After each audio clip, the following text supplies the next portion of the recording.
WWE had their annual Elimination Chamber pay-per-view last night. Let's go over the results and try to guess where WWE is going next. So WWE opened the show with the Women's Elimination Chamber match. We saw Rhea Ripley take the win here. I think that this is an issue within the WWE Women's division. They had to rely on a female wrestler from Monday Night Raw to fill the card for the SmackDown WWE Women's Championship. This is an issue that has been going on with WWE for quite some time. There is a night and day difference between the Raw Women's Division and the SmackDown Women's Division. Now, originally, I predicted Raquel Rodriguez to take the win in the Elimination Chamber, and she was booked like a monster in that chamber match. Don't get me wrong. Raquel Rodriguez looked absolutely amazing, even eliminating two of the women's stars in that match at the same time before being taken out by Rhea Ripley and Tiffany Stratton, ultimately sealing her fate and getting eliminated from the chamber. Now, Rhea Ripley winning, this poses an issue because we do see all of these makeshift WWE women's tag teams who have held the tag team titles over the past year or so. It seems like they're starting to break up. Charlotte Flair wasn't even in the match. Alexa Bliss was, but she didn't win. Are we getting Charlotte and Alexa at WrestleMania? There's no telling as of yet. But Rhea Ripley and Io Sky, they do have a story there. Rhea Ripley has not been able to defeat Io Sky in one-on-one competition. So, what does this do as far as the storyline between Io Sky and Rhea Ripley? Will Io Sky play that jealousy role? Is she going to turn back heel? Rhea Ripley not only qualified for the chamber match, but she won, and now she's getting a championship match at WrestleMania. Io Sky could be thinking that, hey, I'm better than Rhea Ripley. She's never been able to beat me in one-on-one competition. I deserve to be in that spot. There's a few different ways that WWE can go with this story leading into WrestleMania. Kiana James, she was a sleeper pick to even be in the Elimination Chamber, and she looked like a star. Kiana James, I questioned why she was even in the Elimination Chamber, but Kiana James looked incredible at last night's show. I am looking forward to seeing more of Kiana James. Where does this leave SmackDown, though? With WrestleMania still being 7 weeks away, that is almost 2 months worth of shows that they have to fill leading into WrestleMania. Are we just going to have Rhea Ripley move over to SmackDown? Are we going to have people who want to challenge Jade before WrestleMania even comes in? We have no clue where we're going with this, but WWE has exposed yet again the fact that SmackDown's women's division is not as good as the Raw women's division.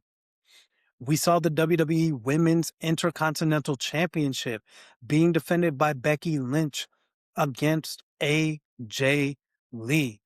Now, originally I predicted AJ Lee to win the match, but I did not think that she would leave with the championship.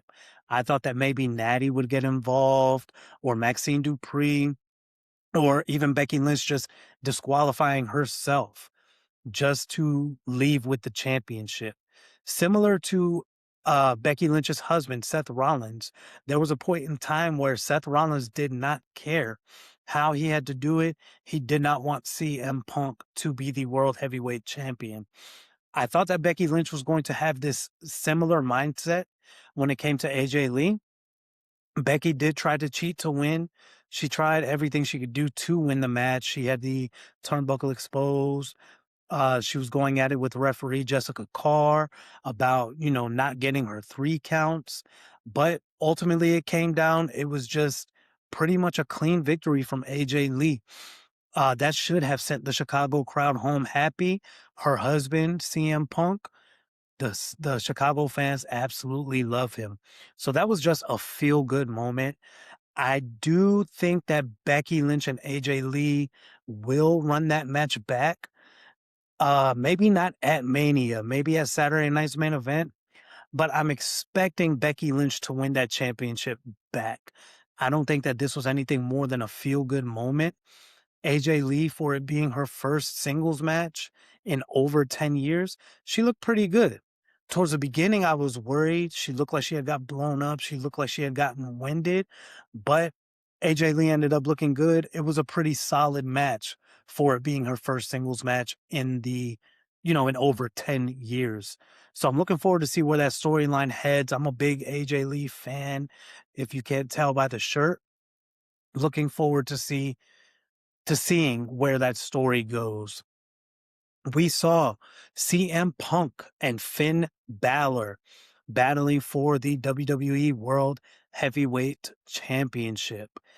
Now, this match, it was a very good match. Finn Balor and CM Punk are not going to give you a match that's not good.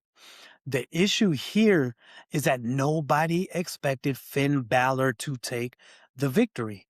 I also didn't expect Finn Balor to lose clean. I know a few weeks back, Finn Balor told JD McDonough and Dominic Mysterio that he wanted to do it on his own. I never expected them to listen.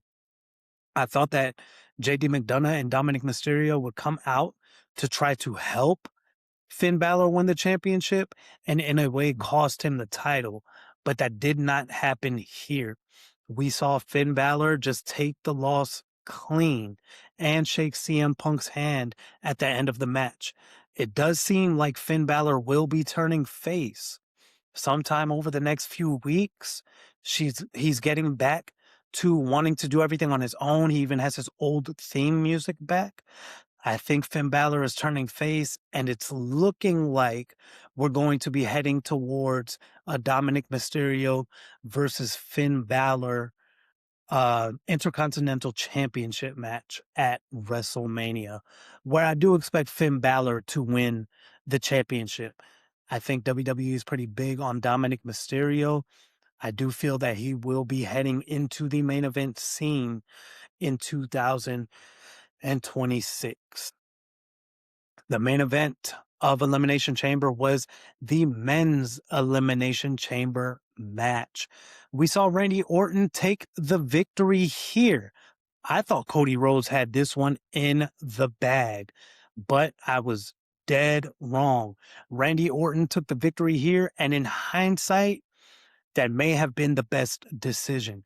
Randy Orton has not been overly involved in the story with Drew McIntyre, and this was a good way to get him into that championship match. Drew McIntyre did attack Randy Orton 2 weeks ago during that match with Aleister Black, but it's been Drew McIntyre, Cody Rhodes, and Jacob Fatu that have been in all of the brawls every single week. So this was a good way to get Randy Orton in there, legitimate contender like he should be considered. And he has, you know, made his way into the WrestleMania main event. Now, I don't expect this to be a one-on-one match, or I should say. If you watch the Elimination Chamber post show, Nick Aldis announced that this Friday on SmackDown, we are going to see Drew McIntyre defend his WWE Undisputed Championship against Cody Rhodes.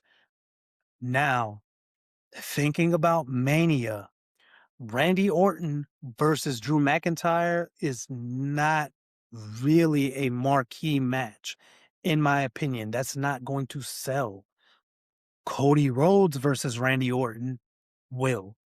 So, leading into Mania, I think there's a high probability that Cody Rhodes wins the WWE Undisputed Championship back on Friday.